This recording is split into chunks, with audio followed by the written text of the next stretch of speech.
आज हम चर्चा करेंगे भारतीय साक्ष्य अधिनियम की धारा 34 से 38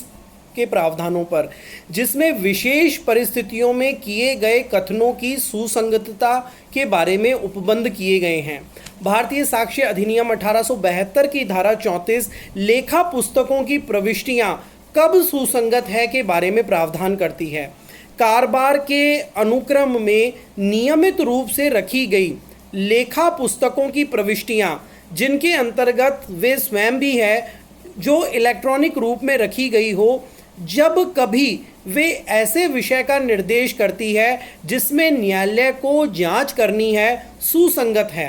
किंतु अकेले ऐसे कथन ही किसी व्यक्ति को दायित्व से भारित करने के लिए पर्याप्त साक्ष्य नहीं होंगे। इस धारा में एक दृष्टांत दिया गया है कि बी पर ए 1000 रुपयों के लिए वाद लाता है और अपनी लेखा बहियों की वे प्रविष्टियां दर्शित करता है जिनमें बी को इस रकम के लिए उसका ऋणी दर्शित किया गया है। ये प्रविष्टियां सुसंगत है, किंतु ऋण साबित करने के लिए अन्य साक्ष्य के बिना पर्याप्त नहीं है।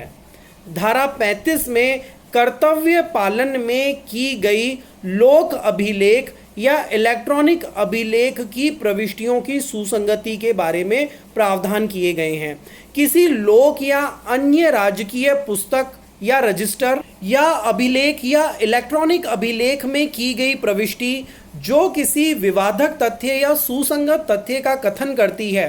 और किसी लोक सेवक के द्वारा अपने पदीय कर्तव्यों के निर्वहन में या उस देश की जिसमें ऐसी पुस्तक, रजिस्टर या अभिलेख या इलेक्ट्रॉनिक अभिलेख रखा जाता है, विधि के द्वारा विशेष रूप से व्यादिष्ट कर्तव्य के पालन में किसी अन्य व्यक्ति के द्वारा की गई है, स्वयं सुसंगत है, स्वयं सुसंगत तथ्य है।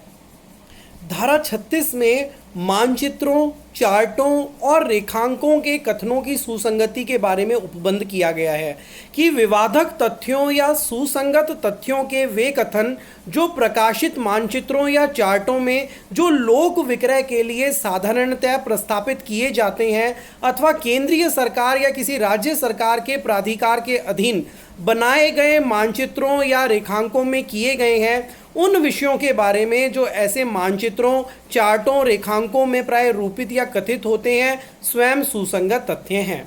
धारा 37 किन्हीं अधिनियमों या अधिसूचनाओं में अंतर्विष्ट लोक प्रकृति के तथ्य के बारे में कथन की सुसंगति के बारे में प्रावधान करती है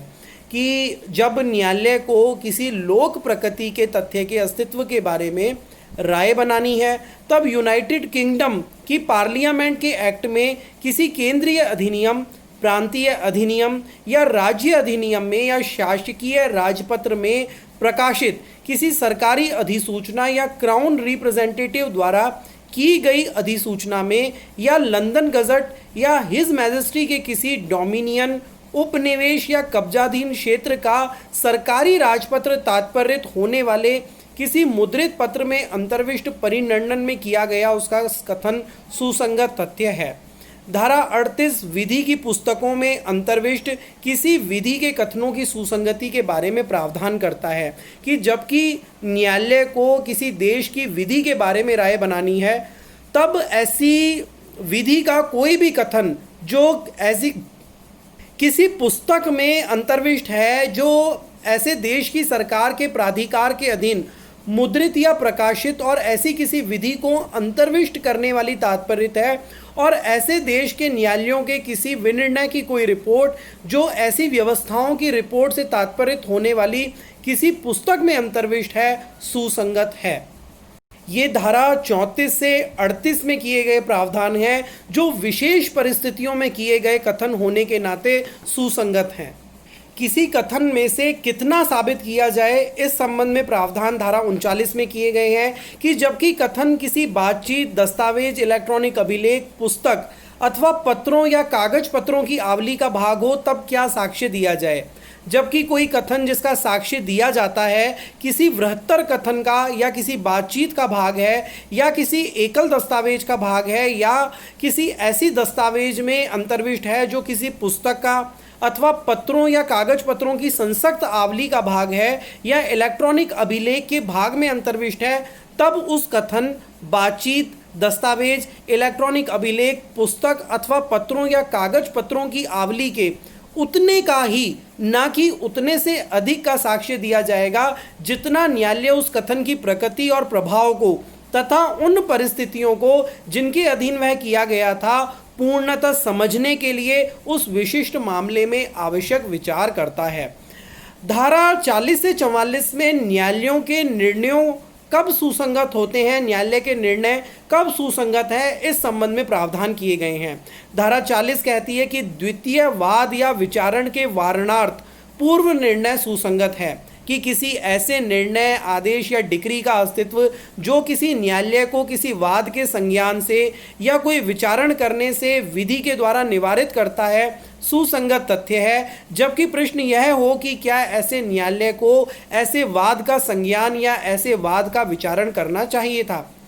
धारा 41 प्रोबेट इत्यादि विषयक अधिकारिता के किन्हीं विषयों की सुसंगति के बारे में प्रावधान करता है कि किसी सक्षम न्यायालय के प्रोबेट विषयक, विवाह विषयक, नवाधिकरण विषयक या दिवाला विषयक अधिकारिता के प्रयोग में दिया हुआ अंतिम निर्णय, आदेश या डिक्री जो किसी व्यक्ति को या से कोई विधिक हैसियत प्रदान करती या ले लेती है या जो सर्वथा न कि किसी विनिर्दिष्ट व्यक्ति के विरुद्ध किसी व्यक्ति को ऐसी चीज हैसियत का हकदार करती है, तब सुसंगत है। जबकि ऐसी विधिक हैसियत या किसी ऐसी चीज पर किसी ऐसे व्यक्ति के हक का अस्तित्व सुसंगत है। ऐसा निर्णय, आदेश या डिक्री इस बात का निश्चायक सबूत है कि कोई विधिक हैसियत जो वह प्रदत्त करती है उस समय प्रोद्भूत हुई जब ऐसा निर्णय, आदेश या डिक्री प्रवर्तन में आई, कि कोई विधिक हैसियत जिसके लिए वह किसी व्यक्ति को हकदार घोषित करती है उस व्यक्ति को उस समय प्रोद्भूत हुई जो समय ऐसे निर्णय, आदेश या डिक्री के द्वारा घोषित है कि उस समय वह उस व्यक्ति को प्रोद्भूत हुई।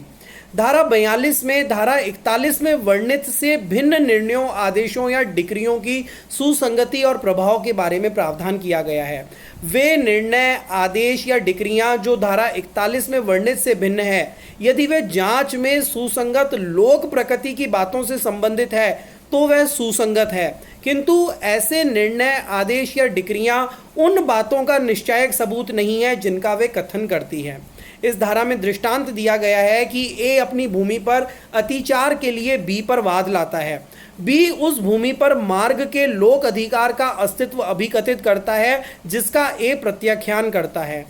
ए द्वारा सी के विरुद्ध उसी भूमि पर अतिचार के लिए वाद में जिसमें सी ने उसी मार्गाधिकार का अस्तित्व अभिकथित किया था, प्रतिवादी के पक्ष में डिक्री का अस्तित्व सुसंगत है, किंतु वह इस बात का निश्चायक सबूत नहीं है कि वह मार्गाधिकार अस्तित्व में है।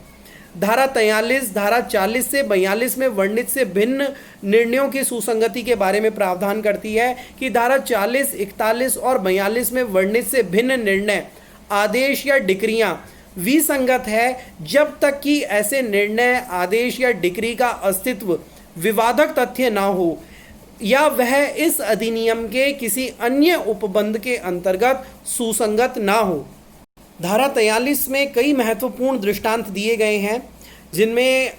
पहला है कि ए और बी किसी अपमान लेख के लिए जो उनमें से हर एक पर लांछन लगाता है, सी पर पृथक पृथक वाद लाते हैं। हर एक मामले में सी ये कहता है कि वह बात जिसका अपमान लेखीय होना अभिकथित है सत्य है और परिस्थितियां ऐसी है कि वह अधिसंभाव्यता या तो हर मामले में सत्य है या किसी में नहीं।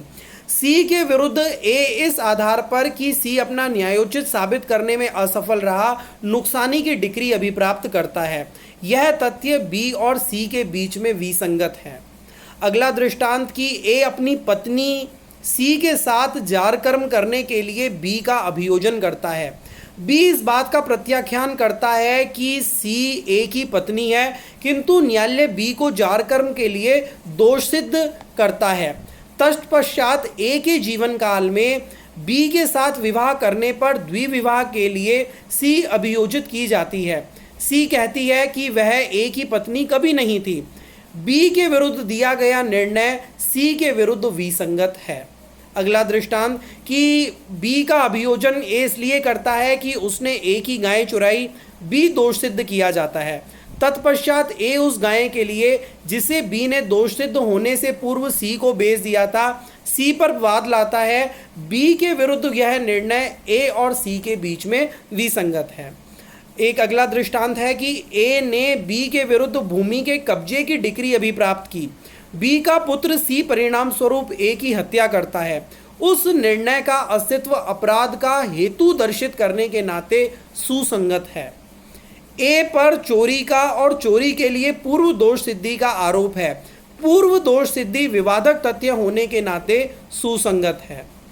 बी की हत्या के लिए ए विचारित किया जाता है। ये तथ्य कि बी ने ए पर अपमान लेख के लिए अभियोजन चलाया था और ए दोष सिद्ध और दंडित किया गया था, धारा 8 के अधीन विवादक तथ्य का हेतु दर्शित करने के नाते सुसंगत तथ्य है। तो ये धारा 43 में दृष्टांत दिए गए थे जो यह स्पष्ट करते हैं कि धारा 40, 41 और 42 में वर्णित से भिन्न पूर्व निर्णय, आदेश या डिक्रियां विसंगत है जब तक कि ऐसे निर्णय, आदेश या डिक्री का अस्तित्व विवादक तथ्य ना हो या वह इस अधिनियम के किसी अन्य उपबंध के नाते सुसंगत ना हो।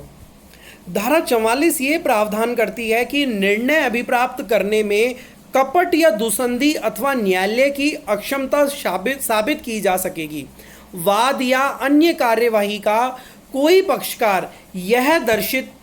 कर सकेगा कि कोई निर्णय, आदेश या डिक्री जो धारा 40, 41 या 42 के अधीन सुसंगत है और जो प्रतिपक्षी के द्वारा साबित की जा चुकी है, ऐसे न्यायालय के द्वारा दी गई थी जो उसे देने के लिए अक्षम था या कपट या दुसंधि के द्वारा अभिप्राप्त की गई थी।